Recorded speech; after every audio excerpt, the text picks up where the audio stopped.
Hi there, and welcome to Pear Fair. This session is Historical Thinking with Pear Deck. As a history teacher, historical thinking skills are the heart and soul of my class and what's important and why we do what we do. This is what teaches our students how to be critical thinkers, and this is where we have them examining evidence and sources and looking at multiple perspectives, looking for bias, interpreting information, and supporting arguments with evidence.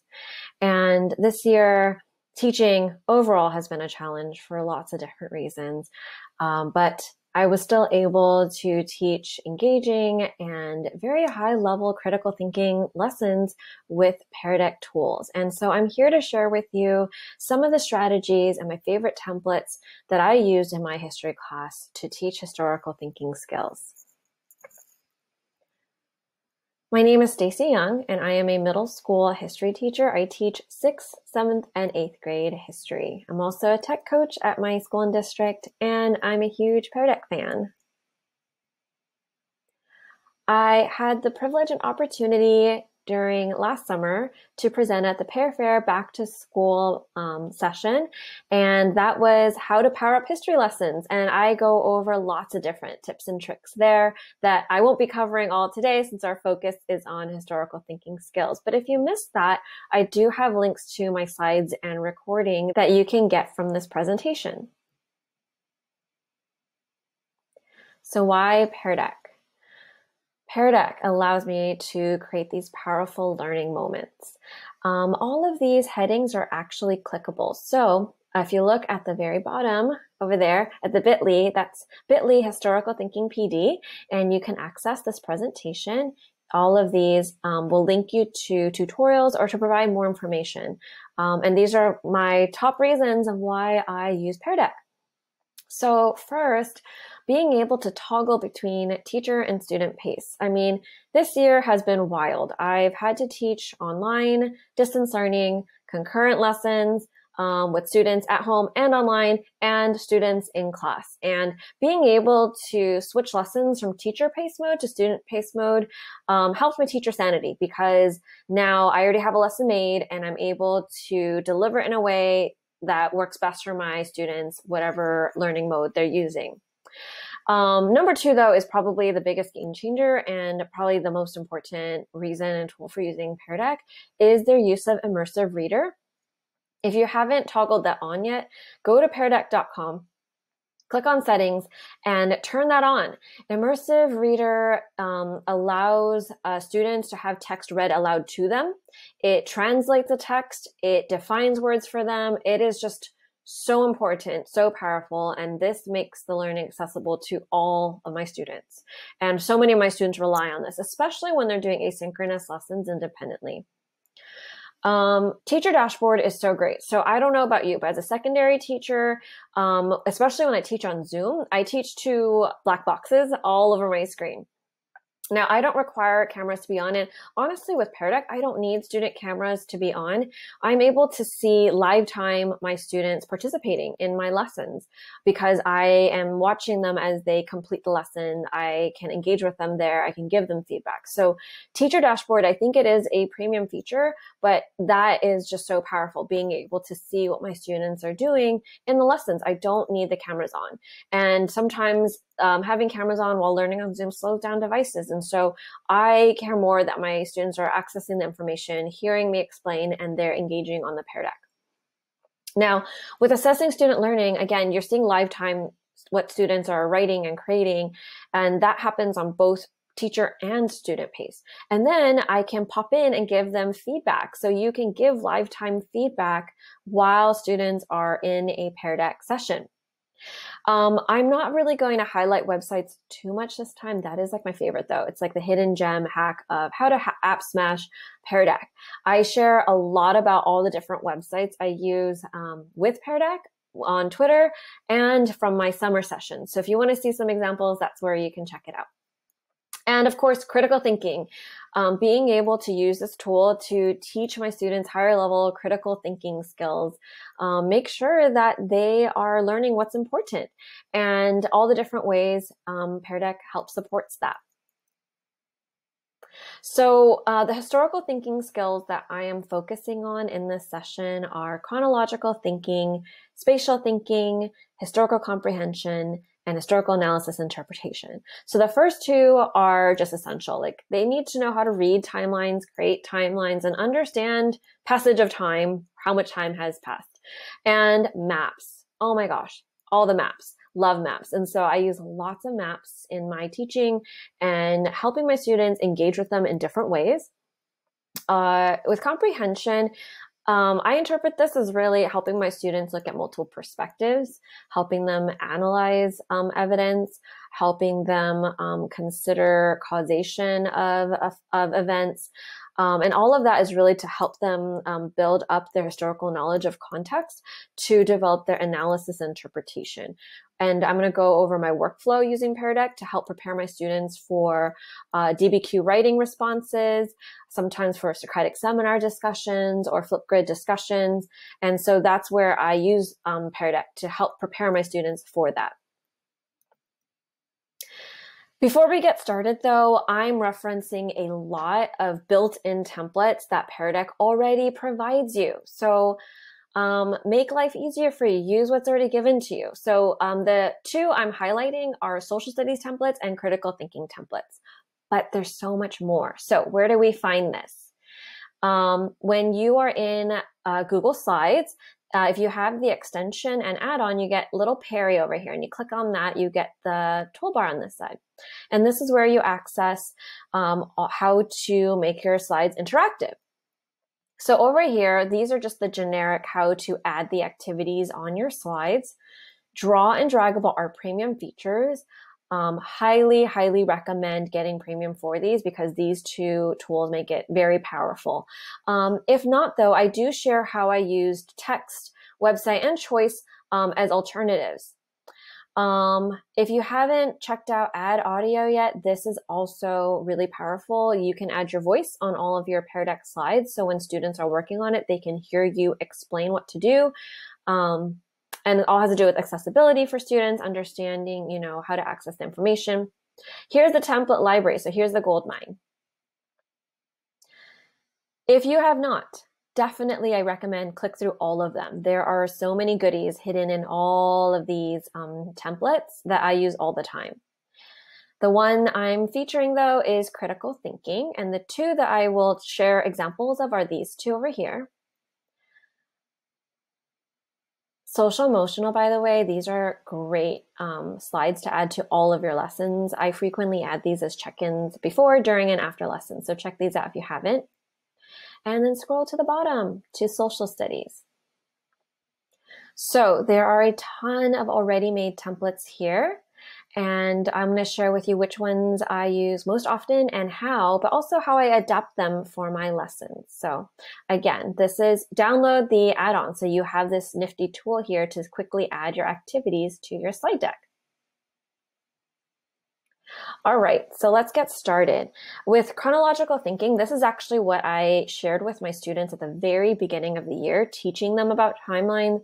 And my simple ask was just share with me 4 life events. And we talked about on a timeline, putting things close together if they happened really close together in the same year, or spreading them really far apart on the timeline if they happened further apart. So some students got it, some may not, but this was at least the beginning of the year, an opportunity for me to teach the skill and have them practice it. And so on the teacher dashboard, I can kind of see where my students are at. And again, with the drawing tool, they can type or draw. And I'll show you some other examples of how I use the drawing tool soon. So this one I use all the time. Pretty much every lesson I have some sort of chronology review. A lot of times, especially this year, having to condense a lot of my lessons, shorten lessons, have to kind of go over things really quickly. I throw this in my lessons to see, can my students follow order of events happening? And so this is a draggable slide. So this is what it looks like from the student view. They get, I filled out the events here, and then they can click on and drag these numbers to what they think happened first, what happened next, and so on and so forth. Some of them like to put the numbers here. Some of them like to put it on the dot. Some of them like to put it on the end. Doesn't matter really, in my opinion. But what's great on my end, the teacher view, I can see student responses. So this is actually me sharing my screen back on the projector with draggable slides. You can also layer it if you want to see what did collectively all your students thought.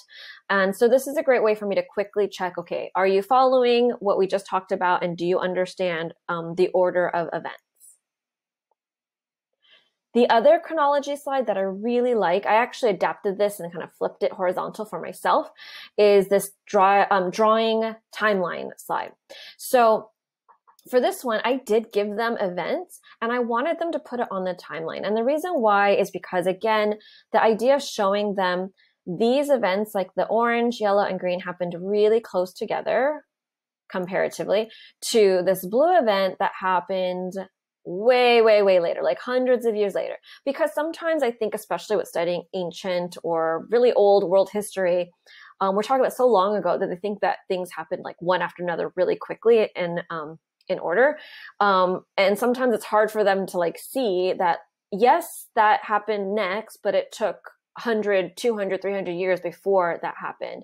And so I like doing this to kind of show them the overall expanse of time that had to pass before things happened.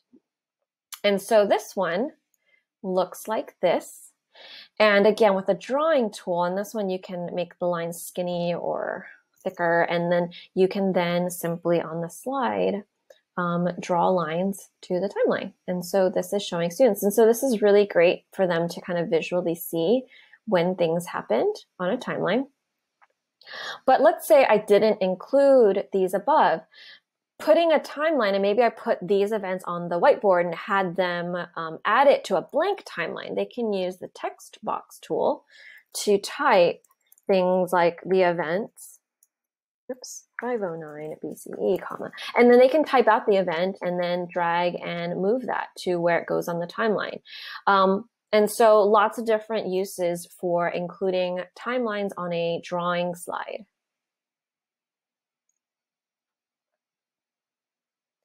So for spatial thinking, I have 3 different uses of the Pear Deck templates, and the first one being draggable. And so I loved using this one because I want students to look at this map very closely, and are they able to locate what I want them to see by dragging an icon there. So in student view, this looks like this. So we just learned about Zimbabwe here, but earlier we learned about Kilwa, and so that's why I have a little boat icon there. So I'm asking them to look at this map.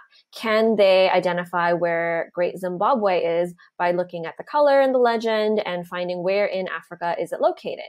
And so they can drag and drop that. But I'm also asking them about Kilwa because we studied that earlier. And it's a little boat because Kilwa was part of the Indian Ocean Trade Network.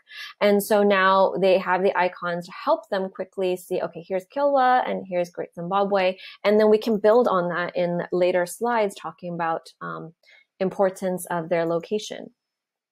For this one, this is really small. You can actually resize your draggable icons, and this should really be a lot bigger, so I need to fix this. But you get the point of where I used number 1, 2, and 3 to ask them to drag it on this slide, showing which states the majority of delegates were for the ratification. So again, teaching them how to look at colors on the map, the legend, what does that mean? So which states are mostly colored teal, and then they can drag their numbers there. For this slide, this is simply a review. We just learned about West African trading kingdoms, and so I want them to look for the Empire of Ghana, and so can they find which color and where is Ghana and drag the point there. So this was a live lesson. I can see live time, all the kids moving their icons. If I see one floating over here, it's like, wait, no, Ghana's actually over here, so let's all look at the same place.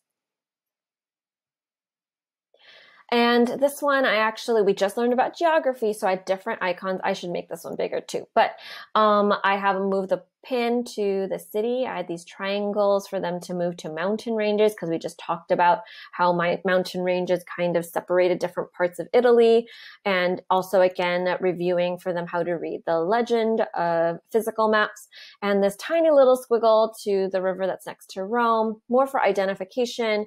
But by using different shapes and icons, you can have students identify different components of maps.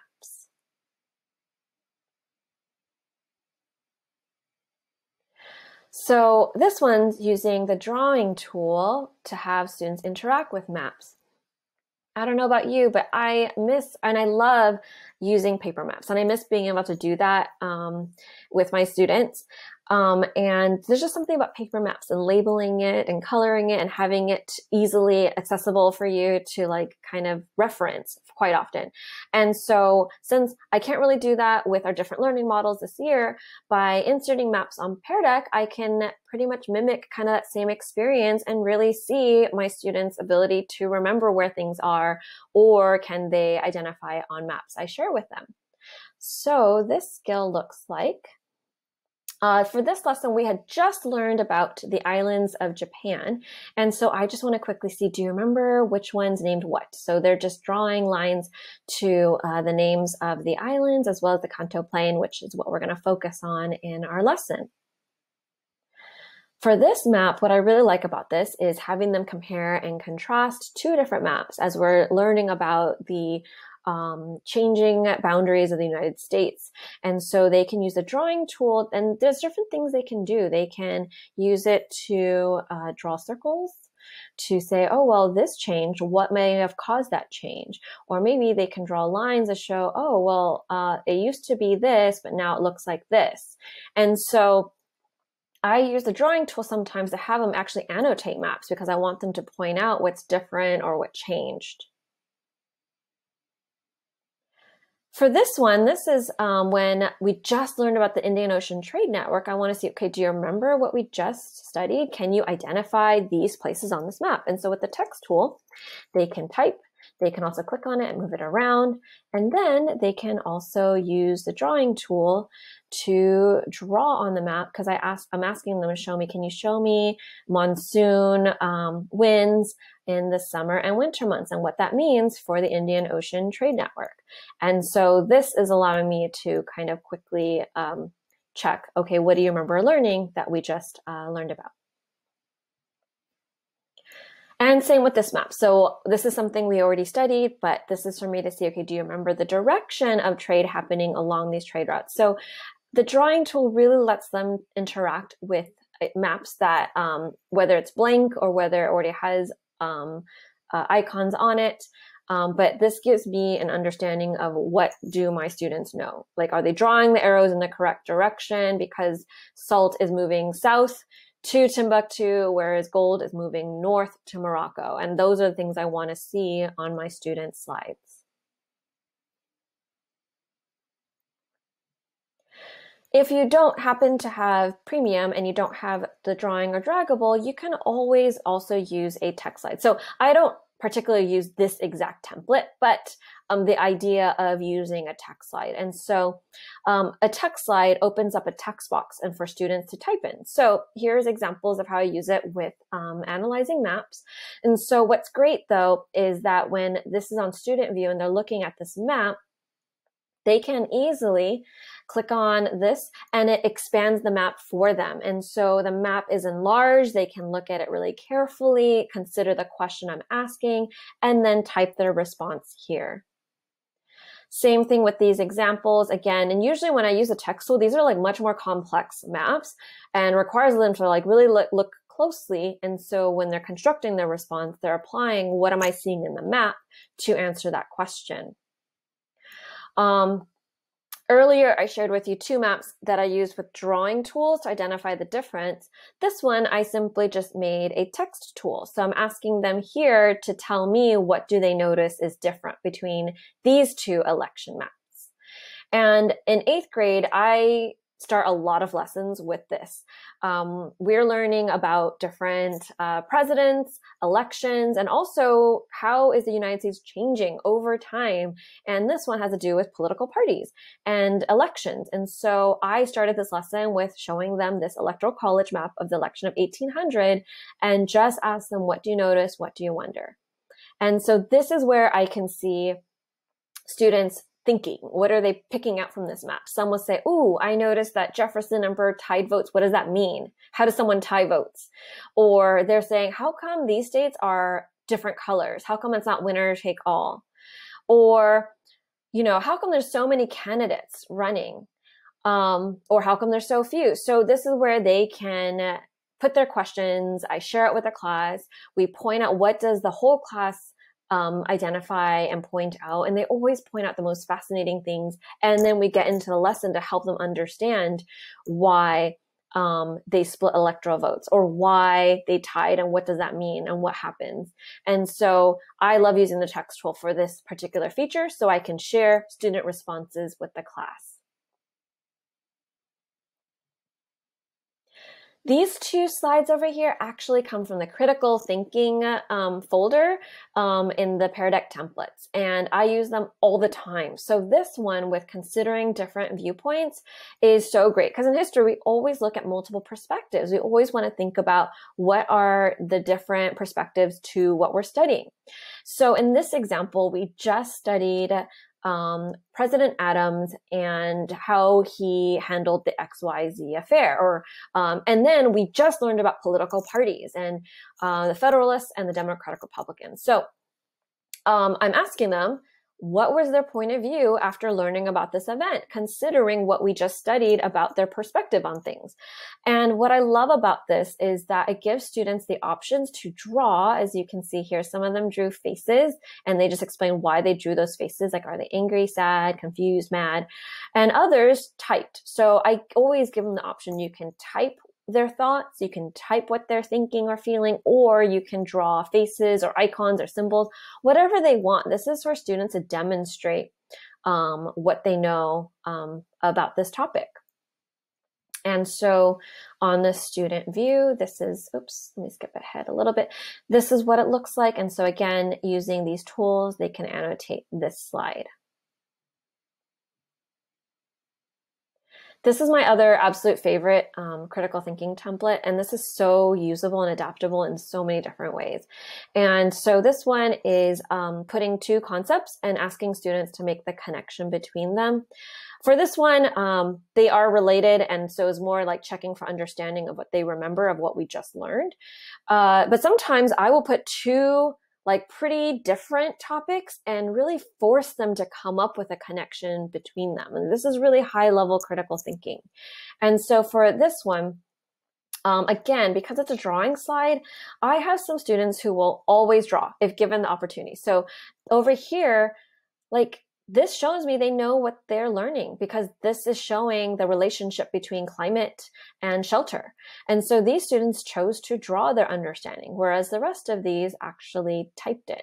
And so again, this slide gives quite a big spot here in the middle to either type or draw. And you can fill out these boxes. Sometimes I've put pictures, icons, or related topics and unrelated topics to challenge students to consider how are they connected or related. For this one, I do this a lot too, all the time, because sometimes in history, it's not simple. It's not one or the other. It's not yes or no, right from wrong. Sometimes you kind of your opinion falls along a spectrum. And so I kind of adapted this one and I changed the words. So sometimes I'll pose questions. To what extent was this act justified? Do you agree that whatever prompt? And then so I'll put agree and disagree on two ends of it. And then this one, I asked students, did the Emperor of Qin effort to control China make him an effective ruler? And so they're moving their dot to show to what extent they agreed with this statement, or to what extent is he effective and ineffective. And I like this because, it allows them to really think. Sometimes it's not just this or this, it's somewhere in between. And then they have to justify and explain that. In this example, I had them select which pharaoh had the greatest impact. I've also done something similar with which invention had the greatest impact, which president had the greatest impact. So you can do the same thing. And by giving them only one dot, they have to make a choice and they have to decide where they fall. And I always say, be ready to explain why. So on the student view, let me go back to that one. They get a dot and they get to decide where they're going to drop that dot, knowing I'm going to ask them to explain. Now, again, on the teacher view, you can actually see the dots flying around the screen live time. And I usually will set the timer then, and that will like indicate where you're going to put your dot, keep it there so that I can see. Then this is one of the views that you can share on the projector, layering all student responses. So this tells me most students in the class felt this way with this prompt. And so we can talk about it, what happened that cause them to move their dot more on the effective side. Not totally very effective, but more on that side. But I have some students that believe it was very ineffective. So I actually will call on them too to share why they moved their dot there. And same with this one. I will kind of see which pharaoh students mostly selected based on number of dots. But different students selected different pharaohs. And so now I can call on a student from each of these and ask them to explain why. And so I use this all the time to kind of engage students in these discussions and to hear different opinions from class. This cause and effect drawing slide is another favorite that I use all the time. Showing causality and cause and effect in history is super important in helping them understand historical events. Sometimes I will fill out a slide for them, so they just fill out the other side. Other times I leave it completely blank. And again, I always have at least one student that wants to draw their understanding. And that student's not wrong. And so as long as, again, they are able to visually demonstrate their understanding of this concept, like I want them to be able to show their learning in whatever way works best for them. Other students color code their notes because that helps them remember. So these slides look like this. Oops. So this one, I already created the template on the side. So they know on this side is where they will either type or draw their response. And this one's a completely blank slide. So this is where they can completely either draw or type on both sides of it. And I've actually even adapted this a third time. And I shrunk those boxes a little bit and added a third box. So I did cause, effect, and effect. So we're looking at multiple causes and effects, or kind of different events that led to one another. All right, so when we get to historical analysis interpretation, this is my workflow and how I use Pear Deck to teach these skills. And this is really to set up my students for either argumentative writing, DBQ writing, Socratic seminars, discussions, debates. But before we get to that end point, we have to analyze sources, and that can be really challenging. And Pear Deck has really helped me this year in digitizing that process. And so I wanted to share with you my workflow and how I've made it work for my students and kind of different tools you can use and my favorite uses. So first, with analyzing documents, I personally love using the draw tool. I love allowing them to highlight text or underline text. And these excerpts for these documents come from the lessons, and they're all linked right below. Most of these will come from Stanford History Education Group, Reading Like a Historian. If you've never checked those out, definitely check it out. Treasure trove of DBQ or document-based lessons using really engaging primary and secondary sources for all time periods in history. So this one, I had students highlighting examples. And so what that looks like is here. Oh, I get to also show you immersive readers. So why I love immersive readers. So let's say a student is trying to read this text on their own and it's really challenging. They don't know what occupation means, or they need it translated in their native language. So with immersive reader, which is this little book here, you have to turn it on though in your settings. Now, if they press play, it reads it out loud to them. What? I know, game changer. And then above over here are different settings they can toggle to translate, define, do line reader mode, do highlighter mode. And so again, this is all to provide access to your lessons. What's key though is you do need to actually put this as text on the slide. So this original lesson was in PDF format and I retyped it on the slide because it needs it to be in text form for students to be able to use Immersive Reader. So now we go through this together. And then this is a highlighter tool that students can use to then highlight evidence from this excerpt. This is kind of dark. You can use the lighter to color. Some students actually prefer to underline. I mean, again, this is whatever students like, and these are their notes. So I always say underline or highlight, find evidence from this text that we are reading together that supports why Alexander Hamilton, a Federalist, opposes the Louisiana Purchase. And if you don't have the drawing slide, you can also use a text slide for analyzing documents. They can type quotes from the document as well. I do use the text slide though to summarize. And so oftentimes after looking at evidence, I want students to summarize. So you highlighted, we talked about it in class, we shared examples. So now summarize, how would you answer this question? And so this is giving students opportunity to, wrap their thoughts around this question, their idea. And again, usually we're analyzing multiple sources, a lot of evidence, a lot of documents. And so by giving them this chance to process it, chunk it, write down what their thoughts immediately, they won't forget. And then at the end, I'll show you what I do to give them back their notes. So this is how I use Pear Deck to do historical analysis and interpretation individually.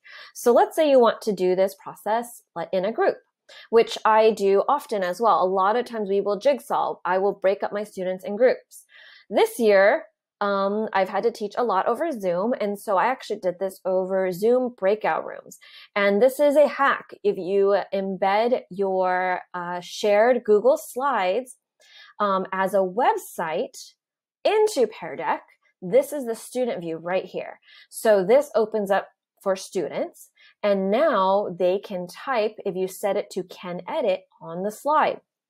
And so again, they're still in the Pear Deck, but they also have access to slides to work in groups. And so for this one, I had 7 different breakout rooms, and students were instructed in each of the rooms to work together in their groups to analyze their assigned excerpt. So let me see, I hope this works. Oh wait, not this one. Here we go. Yes. So here's the Pear Deck slide where I have directions. And over here, this one I don't have set to edit, but this is where you can see where they can type on the slide their discussions in their groups.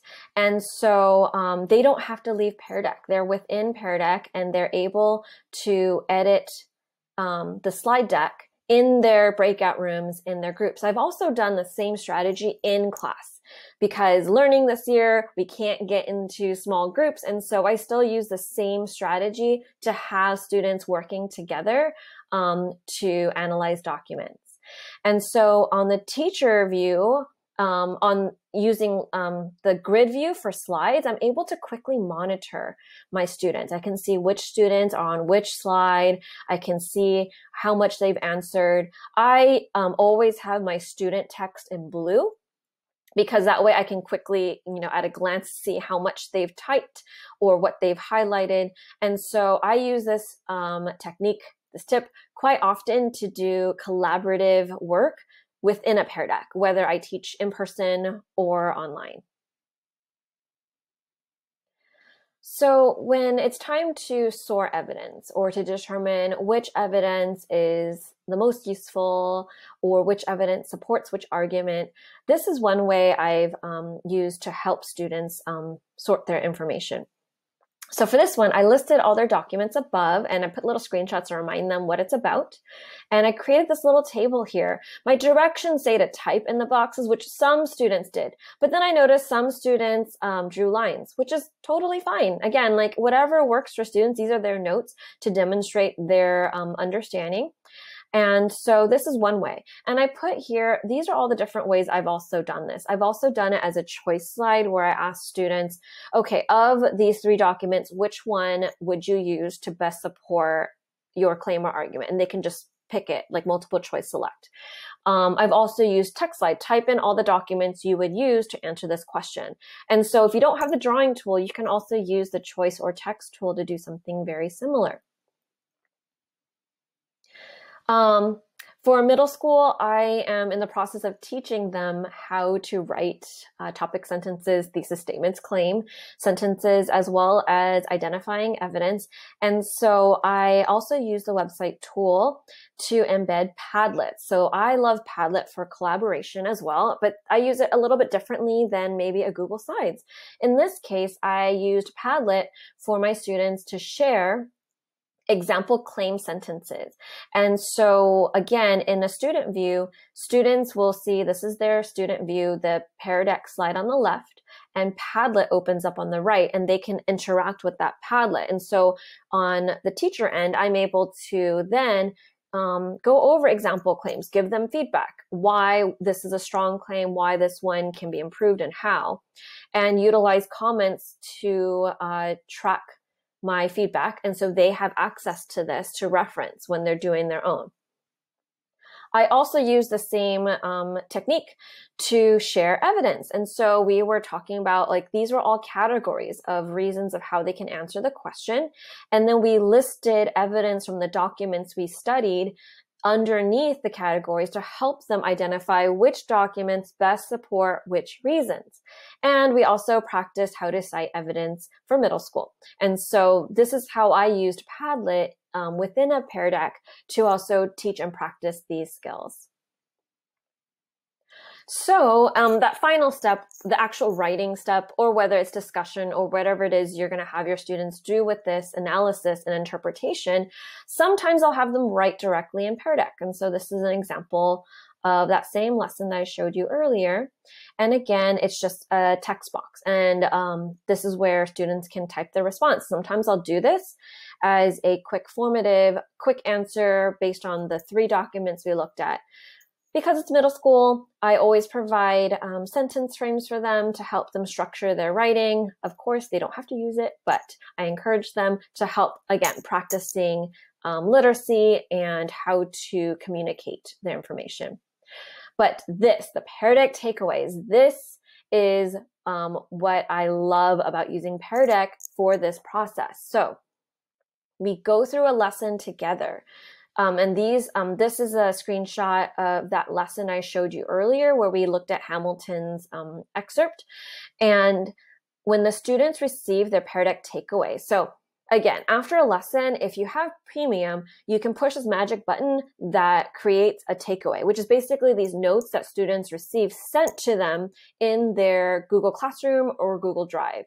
When they open it, they get to see every single note and annotation they wrote and created. So they see the original slide, then they see their slide. So now the student knows which sentences they highlighted for evidence. The student also sees here what was their summary for this question for this document. And they'll get the entire Pear Deck presentation in these takeaway note form that they can then use either for their essay or to prepare for their Socratic seminar or for their discussion. And so I find this really, really useful and helpful for students because, like sometimes we do the lesson and then they forget. With crazy hybrid model that we're teaching in, I only see them once a week. And so a week later, they forget.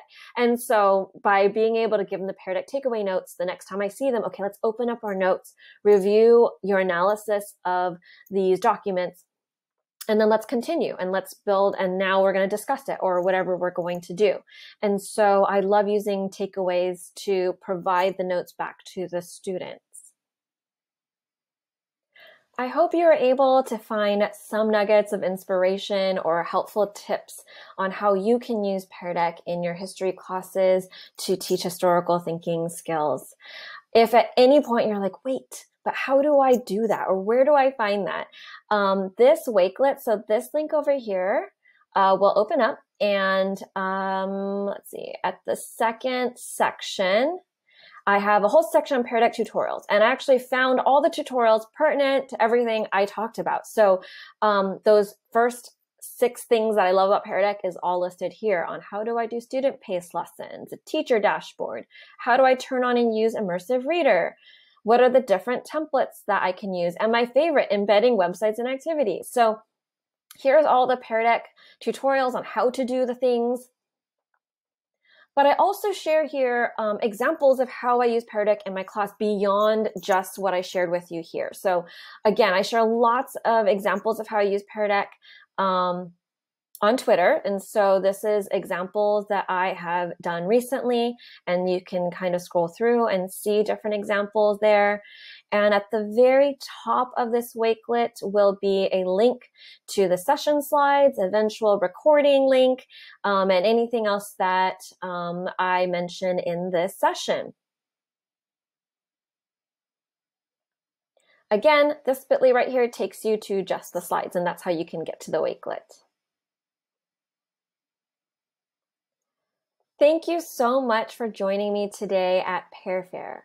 I hope you were able to be inspired to try a few new things with Pear Deck. And if you're a fellow history teacher, I hope you can now see the potential that Pear Deck offers of how it can transform your teaching. And if you're not a history teacher, I hope you got some inspiration as well. A lot of these skills translate across all content areas. I hope you have a great rest of your time attending Pear Fair Spring Edition, and have a great rest of your school year. Bye.